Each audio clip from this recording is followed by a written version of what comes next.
Hi, it's Gadget UK here again. Just a slight deviation from the Amiga side of things for a short period of time. Back to the Neo Geo. So I'll cover a few small things, small videos here over the next 3 or 4 days, I think, just to give me something to do. I'm off and it's super hot, and yeah, I can't do anything complex, so I'm doing getting some of the simpler things out of the way. Well, I say simpler, there's been a lot of work gone into this, so yeah, I'm not undermining the work that's gone to create these. But as you can see, I've got a kit here. This is super exciting. In fact, we'll come back to that in a sec. We'll start off with this one. This is the first thing that Legion Smith sent me. He's got a fantastic YouTube channel. He creates products for arcade machines, does arcade restorations and repairs and stuff. I'll post a link up there to his channel card, and I'll stick one in the description, comments and description above. You should check his channel out. But Lee was kind enough to send me one of his little mini Marquee PCBs you can see here. So I've got everything apart from the panels. The Neo Geo arcade boards, they have, the multi-slots, like 2-slot, 4-slot, 6-slot. They have an official SNK PCB that you connect up via the cable here. And then you've got these connections here where your illumination panels connect to, so I think it's done with bulbs. In the original cabs there, proper official SNK cab, I'm not sure. But Lee has produced some of his own sort of LED panels, I don't know, it's about so big. And it's a little illuminated panel that lights via this board driving it. And you have the mini Marquee, the light shines through it and it shows the game, the artwork for the game that you've got selected, and as you press the select button to toggle through the slots on the Neo Geo, it obviously changes the window that is illuminated. So this is a replica of the original PCB there, but he's added some nice features and things. It's got like a test mode, this. And as I say, you can use this either to drive the original panels, I think, but you can also buy the LED panels from Lee as well. So there'll be a cable connected there. If we just pull this out of here. Yeah, he's put some notes there. Yeah, so you can see the cable here. You can only get these one way up, I think, because of the way the connector clips on, I think. Yeah, it clips on like that. So that will go to the MVS. We'll test this out on the 4-slot, I think. And it should, as you toggle the slot there, or put it in diagnostics, that's one way you could do it, and it'll toggle the slots, and these lights should illuminate.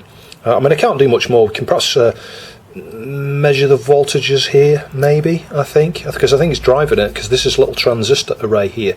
And incidentally, he sent me this without that on there. I can't remember what else was not on. I think the terminal blocks were not on there either.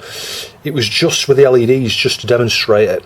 But I spoke to him and he told me what chip to put on there. It's a little Darlington transistor array chip there. So I put one of those on and put the terminal blocks here, so I could in theory use it. He's given me some quite short leads just for testing purposes here, but he thought that this would be useful, and he's bang on, he's right, because all of the MVS boards I've done repairs on, I've never once tested the illumination stuff or the credit displays.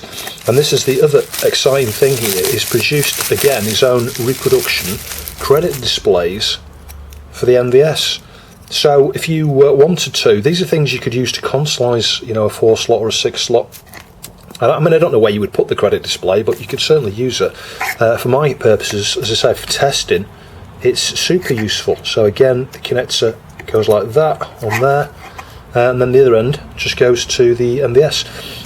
Now bear in mind, you're going to have 2 of these. You would need 2. In a cabinet there would be 2 of these, one for player 1, one for player 2, but nevertheless we can plug it in one, make sure it works, then plug it in the other. So this is super useful for me for testing, diagnosing problems with those aspects of an MVS board. I've gone through all of the boards I have here that use these, and actually everything works, so I hadn't missed anything in previous repairs and things. It's probably quite uncommon for this sort of thing to fail, but I'm sure it probably does. So moving on to the other box of goodies here, you can see straight away that's a PCM CIA socket there. And that kind of leads on to the next video. I'll cover this. This is an AES memory card that's been produced by Furtech. So anyway, I'll do that on its own right. We'll get the AES out and have a look at that. but in theory, I should be able to use it with this. You know, it plugs in there. So he sent me some components here in kit form. I had to order these connectors myself because he didn't have any of those spare. But he sent me everything else aside from those connectors and a chip.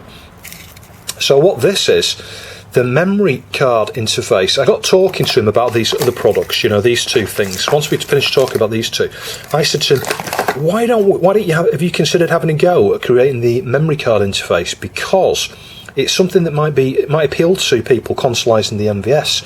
I know for a fact, like my 4 slot, my 6 slot, I would have loved to have a card slot on there. Now I've got one on the 2 slots because the 2 slots have this built in, you know, and 2 slots have that built on board, but the 4 slot and the 6 slot don't.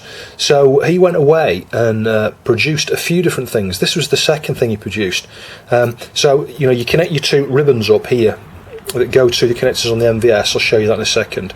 There are a couple of jumpers here to trick the thing into thinking it's got a PCMCIA socket there, when in actual fact you put an MV RAM chip in there. So I've not got one of the chips yet, so I might revisit this. I'll do this and build that up in kit form. We'll cover it in a future video. But the idea is you can do your saves onto the little chip there and just leave these wired up to your MVS and you've got save capability. So that is absolutely amazing. The speed with which he developed this was astonishing as well. So there's a lot here. Dear Chris, thanks for all the help of the last few months. A little donation, I hope you would enjoy the used parts, so happy to pass them on. Lee, DJ Legion, thank you very much, Lee. So yeah, I'm blown away again with the generosity of this guy. Coming back to price, the reason I suggested a card reader board, because not only because it would be useful for people who want to consolise and who want the card interface, but try finding one of the original ones, you know, new or second hand. You can't find them. I looked on eBay for close to about 4 years. I saw one went up about 6 months ago and it sold for £150, which is just crazy. It's a piece of, you know, like this, a PCB with a piece of plastic socket on there and a couple of connectors, and that's it, really. You've got a couple of audio connectors go here. And this, I think this is designed, it goes on the cab somewhere so that you have the slot, you know, that connector goes there like that, and then your card can go in the front of the cabinet. You know, the player can actually plug the card in before they start playing and take it when they've finished. But you also have a couple of headphone connections here, and those connect up to the main board via that there. And then these 2 ribbons just connect up to the MVS there. So again, this is absolutely fantastic that he's created a replica, and he's got all of these screw mounts in exactly the right place and the space in exactly the same. The only thing you would need to do, and I think he's worked on it, I've seen the prototype he did, is 3D print something to sit here, because imagine when you plug your card in, you don't want to be plugging it in like that, you know, you need something to support it. So what he's done is 3D printed a couple of things that go across here. It's like a slot. It's just the right height and everything to guide the card into the slot there. But yeah, anyway, nevertheless, I'm going to have to solder that on before we can test that. But we can test the credit display and the other things first. So yeah, he's kindly provided the audio connectors there as well. I'm just blown away by this. This is amazing stuff. And the 2 right-angled IDC connectors here. They're quite a lot of pins. There's something like 60 pin. So again, those are not cheap to source individually. Although if you buy them from somewhere like DigiKey or somewhere, I imagine in volume they're a bit more affordable. But you can buy these products from Lee's website. I'll stick a link down below to his website. You must check it out. So I'm going to go with a 4 slot here. You can see how much worse this is than the one I gave to Ant. Can you see? It's got a different kind of texture as well. Can you see these like gold sort of little bits here? There's quite a few different ones. Funnily enough, Lee sent me a photo of his 4 slot, and he's got one with like a wire mesh. It's like a mesh surface to it, you know, there's like little holes all the way along it. That one's quite rare from what I understand, so yeah, he wants to hang on to that. I believe he's trying to fix his 4 slot at the moment actually. He was sending me a fair few messages. I couldn't really help out much because I'm not that familiar with it. It's the top board he's got a problem with, I think. You know, with one or 2 of the slots were not selected and things properly. He managed to solve that, but then had problems with the sound on one slot. So yeah, he was bouncing messages back and forwards a fair bit, but yeah, I didn't really help him out on that. He's dug his way through it himself, and it is quite complex trying to deal with those slot issues sometimes. Anyway, I thought it'd be interesting to have a look at this particular one. I haven't used this in 6 months, so Who knows whether it's going to work. So it is on, but I think the auto switching isn't working on the cable I'm using, so let's just see if we get a signal. Yeah, there we go, got a crosshatch. So I'll just disconnect the power. There you go, so you can see the illumination connected there, and then you've got like player 1 credit, player 2 credit I think. So I'll just connect them up. So it's quite hard to show you this as I'm doing it because I'm having to put it on its side. So we've got the credit there, I think that's going to be for player 1. And we'll connect the illumination, you know, the panel illumination PCB there. I'll just move these out of the way, make sure they're not shorting. So I've connected the power up. Straight away you can see an LED here. So I need to get some carts into this now. Right, so we're on slot 1. I've got no sound at the moment because I've not got the speakers connected to the jammer edge there. But if I press the select button, hang on, got to put a credit in, have we? Yeah, let me put a credit in on the credit board. On the jammer board, I mean, right. So if I press select, there you go, you can see it's now selected slot 4. Slot 3, it's cross swords. Slot 2, Samurai Showdown. Slot 1, top players golf. Fantastic. So yeah, the slot selection there is working correctly. I'm just going to get my multimeter out and we'll just measure these connections here. Yeah, I'm just curious because that LED is blinding me. And the voltage I'm measuring here might not be representative of the actual product you would buy from Lee, because he did say the MCU on here is not programmed the same way. This is just a test board, literally. So even these voltages here you can't go off, but 4.3 volts there. This one's not lit and it's 2.5. So the ones that aren't lit seem to be 2.5. Which I guess kind of makes sense, because you wouldn't want them to be not illuminated whatsoever. You just want them to kind of be dim, if that makes sense. But yeah, anyway, nevertheless, that is working. So if I had some illumination panels connected to each of those now, they would be, you know, just lit a little bit or bright as it toggles through the slots there. So yeah. So again, I'll just punch a credit in. And I'll just show you that. I was just testing credits there. Watch, as you press the credit button. Fantastic. So yeah, the credit display is working as well there. Fantastic. And if you boot one of these without any carts in with the unibars, yeah, if I go through there you go, it's in the diagnostics now. Can you see that? So that's counting up and it matches what's showing on the screen there. This is just the test mode within the unibars. So it goes like 11, 22, 33, 44. I'm reading these off the screen, by the way. 55, 66, 77, 88, 99, 0, 11, etc. And it's the same with the illumination here. It tells you, you see it, like, I'll tell you, read out the illumination on 4, 1, 2, 3, 4, 1. Yeah, so that just cycles round. Yeah, so you can see what I mean just down here. That matches exactly what we're seeing in terms of those displays there, the little 7-segment display. Well, it's a double 7-segment display, isn't it? And the marquee backlight thing. So here's an example of those mini marquees. You can see, I think these are probably originals. This one looks like a replica to me. I think someone's printed that off. It's obviously, you know, nice coloured paper there, but it looks laser printed to me. These are the original ones. You know, they're kind of like a perspex. You know, it's like the light would shine through those and illuminate from the other side. So I have to admit, I love the quality of these PCBs. I need to clean off the flux, but as you can see, I've got the most of the connectors on there now. So I just need to get the right angled ones. Just looking at his video, it looks like they go to the left, just like the original ones did actually. And they've got the little holes there for the screw mounts and things as well. You know, and as I said before, all of the screw mounts on here match the original. So if you're looking for one for a cabinet that's missing this PCB, Lee is your man. Anyway, I'll solder those on, we'll go and connect it up and we'll give it a try. So there's no active components on this, so it doesn't really matter that I'm on the carpet with this. Oh no, I'm nearly out of solder. I've got another reel actually, because when I finished Mike Pearman's MVS boards, I'd used that much blooming solder. I bought a new reel of solder at that point. I didn't expect this bit I've got left here to last as long as it has done. It's making sure it's flat, it is. So I'll just solder the remaining connections now. Hopefully I should be able to go through these at a fair rate of speed. So there we go.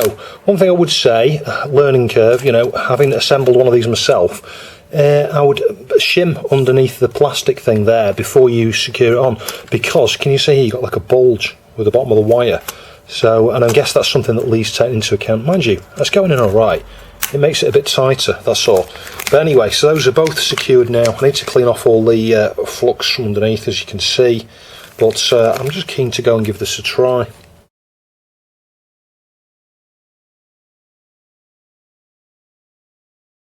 So I'm not sure if I filmed any of the 4 slots, my 4 slot connected up. I couldn't get it working. I spent ages looking at the darn thing.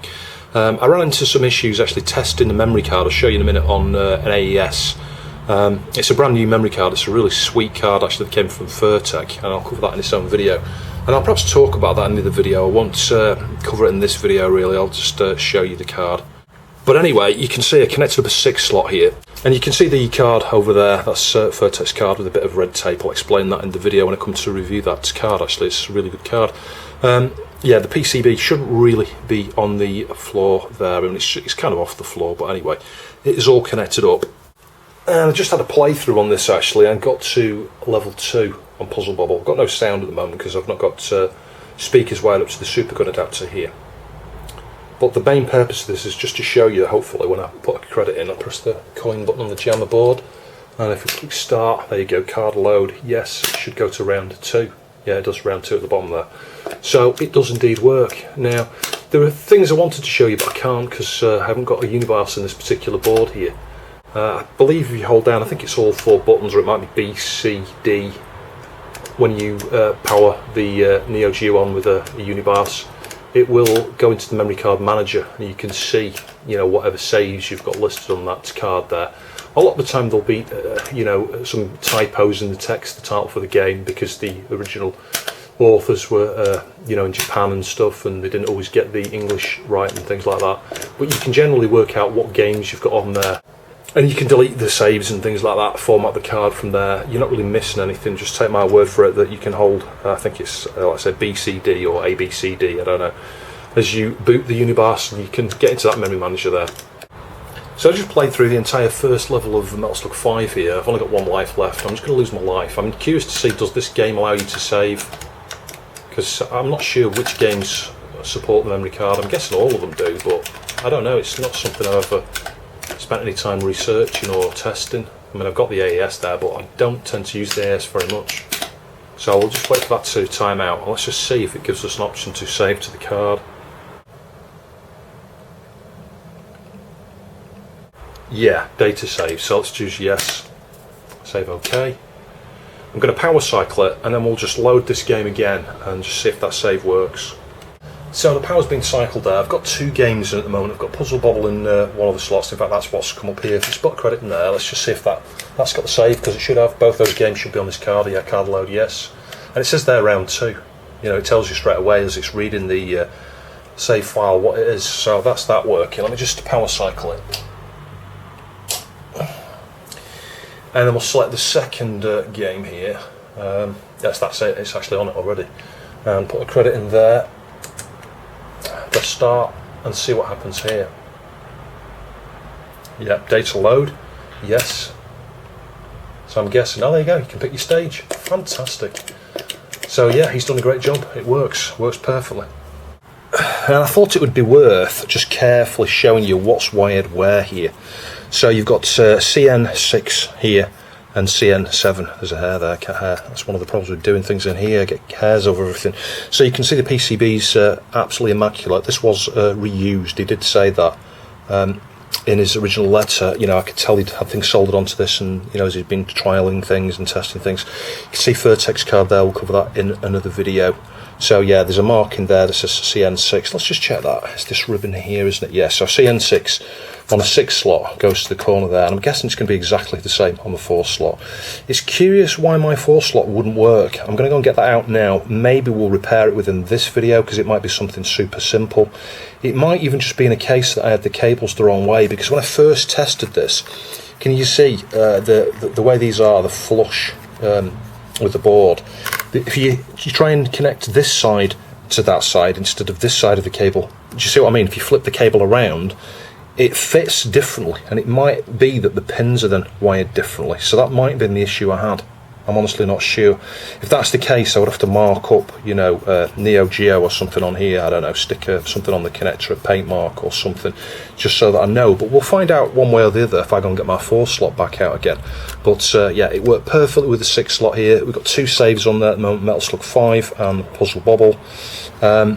So we'll just see if we can get the 4 slot working. I could do with sourcing a couple of these connectors as well. They're exactly the same ones that are on the PCB here, actually, from DJ Legion. So I might have a word with him, see if I can buy a couple of those next time he orders some, when he does another batch. I mean, I'm assuming he's going to have a batch of these for sale to start with.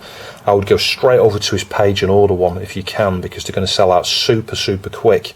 Because as I say, if you want a card reader like this for an MVS, you know, 4 or 6 slot, it's going to cost you £150 upwards. That's how rare they are and how much they cost and how much they sell for. You can see you just pull these outwards and it kind of ejects the thing naturally.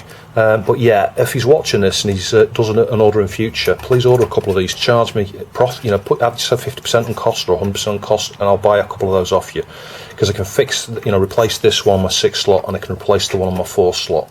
Yeah, so connected up to the 4 slot, I'll show you in a sec. I'm sure I've got it connected correctly.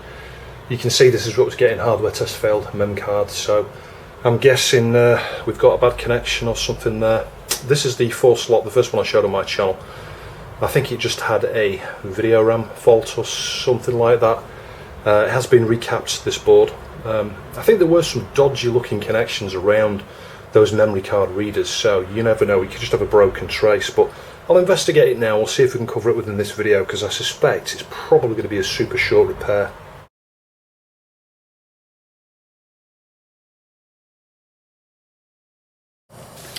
So I might have to zoom you in. I don't think you're going to be able to see this very well at all. I'm looking at the pinouts here, and obviously I've got this upside down. This is for the 244. These are 244s here, and this is where I'm going to start. I think we've got a fault here on these, actually. Maybe on all 3 of them, I'm not sure. So as you can see, looking at the 244, you've got these gate pins, enable pins here, G2 and G1, and it's a case of, you know, your input, is that a Schmidt trigger or something? Your input goes through like that, you know, so this pin here, if you've got a high there, provided the gate pin here is low, I think, it would pass through. And it's the same with this one, but they come the opposite way. So as you go, you know, the diagonal, so this one comes that way, this one goes that way, this one goes that way. Both of these gate pins, G1 and G2, they're both low. So I'm assuming that data would just pass through these in that way, because I think these are active low. Oh, you can't see, there's an overscore, whatever you call it, you know, score above it. So whatever you probe on the input side, you'd expect to see on the output side, actually. And I'll zoom you in. So again, it's super hard to see this because it's so hot in here, it's so bright. It's not the heat that's the problem, it's the sun. So if we look at that first one there, this is an input. You see it's low, and if we go to its pin on the opposite side, I can't see what I'm doing it, that's low. And then the next one, this is an input, that's low. And then over here, that's low. Okay, so far. Then we've got a low here and nothing over here. That 4th pin, yeah, that's an output.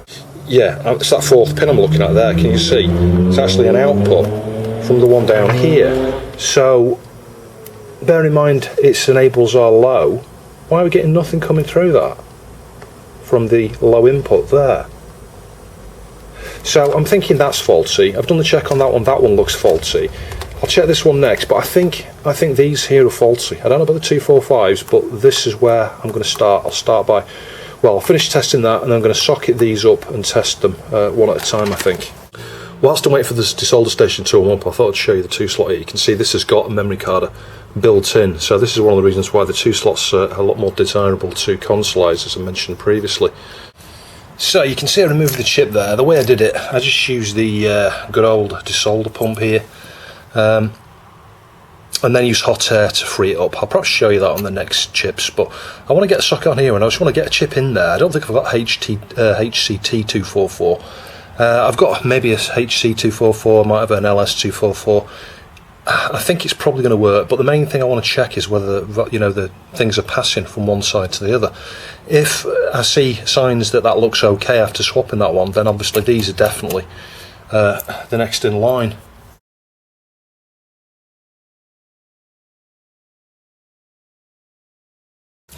Yeah, the only one I have for the moment is an F244. So I will order some HCT 244s, but I suspect it's going to work without that. I don't think it's going to be that important. It might be, but anyway, in terms of testing, let me just switch it on. I'm pretty convinced this is the fault. I'm pretty convinced it's these at least. Maybe the 245s have failed as well, but I think these 244s have failed. They're the same manufacturer, and they looked really corroded. I don't know if you ever saw that first MV4 video I did on my channel. These were really dark pins on these chips here. I used the fiberglass pen and stuff on them, which, you know, you can generate ESD when you do that sort of thing, so you know, I could have damaged them back then when I cleaned them. But if I show you this now, yeah, so it's this end up here. As we look at that, see that's got an input, and if we look at its opposing pin over here, that's a low. The next one is an input on this side, it's a low, and the output there's a low. The next one is a low, and the one on the other side is a low. Straight away I'm seeing the difference there. That wasn't what we've seen before. I think one or two of those were high impedance, or you know, just outputting nothing. So I think that's fixed that one. These are a bit warm as well, these two chips, so anyway, I'm going to move on to these two next. We've still got the same error, I'll show you, as you can see, but I think that's kind of expected because I did find irregularities on those other two chips as well. I think these are buffering the address lines. I could be wrong. I think the 245s are for the data bus. So I've removed as much solder as I can from the underside. We'll just preheat around here, it's warming up. You can see I've still got the Captain tape on here. This is just to stop these sockets from getting affected by the heat there. But you might want to also, you know, tinfoil these up. Get tinfoil underneath the Captain tape. Kind of how do I ripple it out to give you a decent bit of isolation. Anyway, we're approaching temperature now, so I'll just focus on it's the ground and VCC points that tend to hold, but you know, you can just go up and down the sides of the chip a few times like this. There you go. Phew. Made it look far more painful than it was. In fact, it was painful, that one. The other ones weren't. Anyway, we'll just let that cool down a bit. I'll clean up with a bit of flux and desolder braid. Use the desolder pump there to unblock a few of the holes. Clean it all up, get a socket on, and try it with that third chip replaced. Fingers crossed that might fix it. There you go, all cleaned up and unblocked. These boards are really good actually, they're really robust. As long as you don't go sort of over 400 degrees, there's no reason why you can't get chips off that way, but I would remove as much solder as you can before you start. I'll just make it far easier. I mean, to be fair, if I'd spent some time with the desolder station, it would have come off pretty easy, I think. I just can't use it at the moment, it makes too much noise, and my wife's in a language lesson, so I've got to keep it down. I've got to be as quiet as possible, so it's solder sucker is the only thing I could use, unfortunately. Well, what do you know, after swapping that third chip, it just came up straight away, no errors at all. Normally, if there's a problem there, it will tell you. So I'm guessing what we can do is, I can reset this, I think. Look, see, memory card test okay. And so certainly another one of those warm, fuzzy feeling moments, you know, the fact I've been able to work this out. And the logic probe was the clue, you know, we used the logic probe there, and I could see that where we had inputs on one side, there were nothing on the other. And in one case, I think we had a low there, I don't know if I showed that, and the other side was pulsing. So it was obvious to me right from the start of testing with the logic probe there that this was probably going to be the problem. It's surprising all three of them have failed. But as I did say, I suspected those might not work when I was doing the repair to this board. It was the first 4-slot repair on my channel. I'll stick a link to it up there. I need to order some proper chips because at the moment I'm using F, you know, 74F series. The F is fast, I think. It should have HCTs on there. So I'm going to get it all over the place here using this toothbrush, but I will use the bigger brush in a minute. It's the only way to be sure though that you've got all of the flux off from around there, and it just looks so much better when you finish cleaning it up. There you go, there's a close-up. It's looking pretty clean actually. So it's still on its feet there, not one of my cleanest boards. I have cleaned it up a little bit around here, but yeah, it's looking pretty good. So I think we'll get the top board back on, and it just clips on like that. So just testing here after reassembling, we've got sound. Let me just stick your credit in.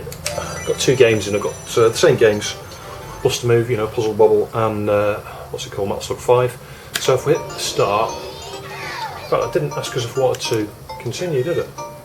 So I'm going into the memory manager here by holding down B, C and D. In fact, that's not what I wanted to do. I think it's all 4 buttons. I'm not sure. I forget what the combination is now. Yeah, there we go, all 4 buttons. So let's do displayed stored data. Error on memory card. Now it's possible that it's been wiped because obviously, you know, this had a problem, didn't it? It was outputting the wrong things on the wrong connections. Let's just see if we can format the memory card. No data on card, yeah. I think I corrupted it. This is the blooming problem, but we'll test it again anyway. So let's go into Puzzle Bobble and we'll do a save. We'll do the same for Metal Slug and then we'll load them again. Yeah, so as you can see, I've resaved those on this card and it's worked okay after a power cycle there. But what I want to do now is test that card in the 2 slot. So this is without the adapter, you know, just to see if that works as well. It's a good test to do just to make sure that the data pins are mapped the right way around, etc., that it's consistent between systems. Because the unexplained thing is why it worked on the 6 slot, saved it, you know, tested it after a power cycle, still worked. And then when we came to test it on here, despite the fact the 4 slot wasn't working, it's after we got it working, the saves didn't seem to be working properly on it, as if, I'm thinking the 4 slot corrupted it. So if it works on the 2 slot, that will just prove that.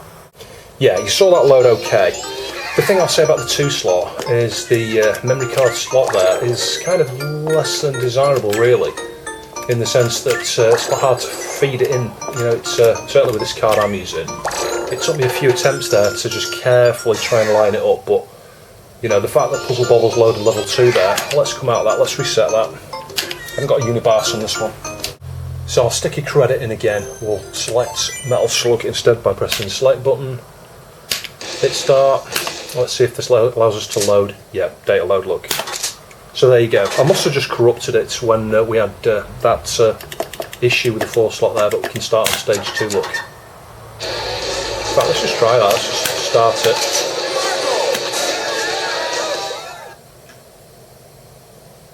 Yeah, that's the end of stage 1. Sweet. So that was just a quick look at these 3 fantastic products here from Lee. DJ Legion. I'll post a link to his channel below and a link to his web shop. If you're doing anything to do with the MVS, you know, repairs and servicing, I'd suggest you go away, you know, if you've not already got one, go away and at least buy one of these credit displays. Consider getting one of these marquee displays as well, you know, not displays, the marquee driver, so that you've got a way of testing these things when you're servicing and repairing MVSs. But also, if you've got a 4 slot or a 6 slot yourself and you want a memory card, this is a super sweet device to add. Now, I will do a follow-up video to the small PCBs that I showed at the beginning, because that means you don't need this giant board. You've just got 2 little modules that plug straight into the back of your MVS there. And that's even more ideal for, you know, home use and stuff. But nevertheless, it's really impressive. I think he's done a fantastic job. The quality is awesome. The quality of this PCB is fantastic. It came out really well despite my dodgy soldering. I've got some fingerprints and things on it. But yeah, I'm highly appreciative of Lee for the amount of hours he spent developing this stuff. And it's a good way if you've got a cabinet to source one of these. You know, who wants to pay £200 when you can buy them a fraction of the cost from Lee's website there.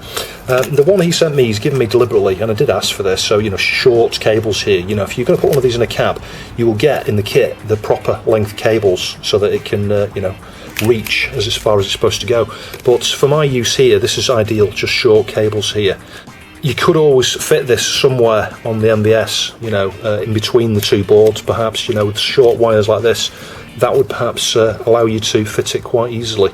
But as I say, for consolisation purposes, you perhaps get better off getting the two PCBs, which we'll have a look at in a follow-up video. Anyway, I do hope you found the video interesting. Please like, share and subscribe, and I'll catch you in the next video.